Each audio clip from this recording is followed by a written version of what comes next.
Capital hospital ଫାଣ୍ଡିରେ ଅଭିଯୋଗକାରୀଙ୍କୁ third degree ନିସ୍ତୁକ ମାଡ଼ ସହ ଭଉଣୀଙ୍କୁ ଦୁଷ୍କର୍ମ ଧମକ। ୱି କେୟାର ୱି ଡେୟାର ନାରା ଦେଉଥିବା କମିଶନରେଟ୍ ପୁଲିସ ଯେ ସାଧାରଣ ଲୋକଙ୍କ ପ୍ରତି ଉତ୍ତରଦାୟୀ ନୁହେଁ, ତାର ଉଦାହରଣ କ୍ୟାପିଟାଲ ହସ୍ପିଟାଲ ଫାଣ୍ଡିରେ ଦେଖିବାକୁ ମିଳୁଛି। ଚୋରି ଅଭିଯୋଗ କରିବା ପାଇଁ ଆସିଥିବା ଜଣେ ବ୍ୟକ୍ତି ଲାଞ୍ଚ ନ ଦେବାରୁ ତାଙ୍କୁ ଥାନାରେ ଥାର୍ଡ ଡିଗ୍ରୀ ଦିଆଯିବା ସହିତ ଭଉଣୀଙ୍କୁ ଦୁଷ୍କର୍ମ ଧମକ ଦିଆଯାଇଥିବା କ୍ୟାପିଟାଲ ଥାନାରେ ଅଭିଯୋଗ ହୋଇଛି। ଅଭିଯୋଗକାରୀ ହେଉଛନ୍ତି କଟକ ମହାଙ୍ଗା ଥାନା ଗୋତ୍ରା ଗ୍ରାମ ଦେବବ୍ରତ ରାଜଧାନୀ ଛାତି ଉପରେ ଅଭିଯୋଗକାରୀଙ୍କ ଉପରେ ପୁଲିସର ଅକଥନୀୟ ନିର୍ଯାତନା ଆଲୋଡ଼ନ ସୃଷ୍ଟି କରିଛି। ଦେବବ୍ରତ ଷଡ଼ଙ୍ଗୀ ଅଭିଯୋଗ ଅନୁସାରେ ଗତ 3 ତାରିଖ ସକାଳେ ସେ ଦିଲ୍ଲୀରୁ ଭୁବନେଶ୍ୱରକୁ ବିମାନ ଯୋଗେ ଆସିଥିଲେ। ଭୁବନେଶ୍ୱର ବିମାନ ବନ୍ଦରରେ ପହଞ୍ଚିବା ପରେ ସେ ହଠାତ୍ ଅସୁସ୍ଥ ହୋଇପଡ଼ିବାରୁ ତାଙ୍କୁ କ୍ୟାପିଟାଲ ହସ୍ପିଟାଲରେ ଭର୍ତ୍ତି କରାଯାଇଥିଲା। ଏହି ସମୟରେ ତାଙ୍କ ବ୍ୟାଗଟି ଜରୁରୀକାଳୀନ ବିଭାଗରେ ଥିବା ପୁଲିସ କର୍ମଚାରୀଙ୍କ ଦାୟିତ୍ୱରେ ରହିଥିଲା। ଚିକିତ୍ସା ପରେ ସେ ଫେରିବା ସମୟରେ ତାଙ୍କ ବ୍ୟାଗ ଟଙ୍କା ଚୋରି ହୋଇଥିବା ଜାଣିବାକୁ ପାଇଥିଲେ।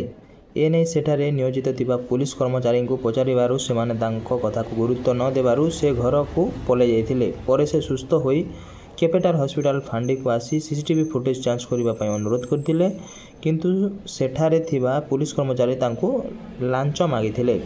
ସେ ଲାଞ୍ଚ ନ ଦେବାରୁ ସେମାନଙ୍କୁ ସିସିଟିଭି ଫୁଟେଜ ଦେଖାଇବାକୁ ମନା କରିଥିଲେ। ତେଣୁ ସେ ବାଧ୍ୟ ହୋଇ କ୍ୟାପିଟାଲ ଥାନାକୁ ଆସି ଏନେଇ ମୌଖିକ ଅଭିଯୋଗ କରିଥିଲେ। ପରେ ଥାନା ପୁଲିସ ହସ୍ତକ୍ଷେପ ପରେ ଫାଣ୍ଡି ପୁଲିସ ସିସିଟିଭି ଦେଖାଇବାକୁ ରାଜି ହୋଇଥିଲା। ପୁଲିସ ସିସିଟିଭି ଦେଖାଇବା ପାଇଁ ରାଜି ହୋଇଥିଲା, କିନ୍ତୁ ଏହାପରେ ସେମାନଙ୍କ ବ୍ୟବହାର ଖରାପ ହୋଇଯାଇଥିଲା। ଯେଉଁ ସ୍ଥାନରେ ବ୍ୟାଗ ରଖିଥିଲେ ସେଠାକାର ଭିଡ଼ିଓ ନ ଦେଖାଇ ଅନ୍ୟ ଏକ ସ୍ଥାନର ଭିଡ଼ିଓ ଫୁଟେଜ ଦେଖାଇଥିଲେ। ଏନେଇ ଦେବବ୍ରତ ବିରୋଧ କରିବାରୁ ଆମ୍ବୁଲାନ୍ସରୁ ତାଙ୍କ ଟଙ୍କା ଚୋରି ହୋଇଥିବା କହି ଜଣେ ପୁଲିସ କର୍ମଚାରୀ ତାଙ୍କୁ ଧକ୍କା ମାରି କଣ୍ଟ୍ରୋଲ ରୁମ୍ରୁ ବାହାର କରିଦେଇଥିଲେ। ଏନେଇ ଯୁକ୍ତିତର୍କ ହେବାରୁ ସେ ପୁଲିସ କର୍ମଚାରୀଙ୍କ ଭିଡ଼ିଓ ରେକର୍ଡିଂ କରିଥିଲେ। ଏଥିରେ ଉଦ୍ବିଗ୍ନ ହୋଇ ପୁଲିସ କର୍ମଚାରୀ ଜଣକ ଅନ୍ୟ ପୁଲିସ କର୍ମଚାରୀଙ୍କୁ ଡାକି ଫାଣ୍ଡି ଭିତରକୁ ଘୋଷାରି ନେଇଯାଇଥିଲେ। ଫାଣ୍ଡି ଭିତରେ ଏକ ରୁମ୍ରେ ରଖି ତାଙ୍କୁ ବାନ୍ଧି ପକାଇ ଲାଠିରେ ପିଟିବା ସହିତ ଗୋଡ଼େଇ ଚାପଡ଼ା ମାର ଚାଲିଥିଲା। ତାଙ୍କ ଗୋଡ଼ରୁ ଲାଠିରେ ମାରି ଗୁରୁତର କରିଦେଇଥିଲେ। ତାଙ୍କ ଭଉଣୀଙ୍କୁ ଦୁଷ୍କର୍ମ ଧମକ ଦେବା ସହ ପକେଟରେ ଥିବା ସବୁ ଟଙ୍କା ଛଡ଼େଇ ନେଇଥିଲେ। ଏହା ସହିତ ମୋବାଇଲ ଛଡ଼େଇ ନେଇ ସବୁ ଫଟୋ ଭିଡ଼ିଓ ଡିଲିଟ୍ କରିଦେଇଛନ୍ତି। ପ୍ରାୟ 1 ଘଣ୍ଟା ଧରି ନିର୍ଯାତନା ପରେ ସେ ଚୁପ୍ ରହିବେ ବୋଲି କହିବାରୁ ପୋଲିସ ତାଙ୍କୁ ଛାଡ଼ି ଦେଇଥିଲା।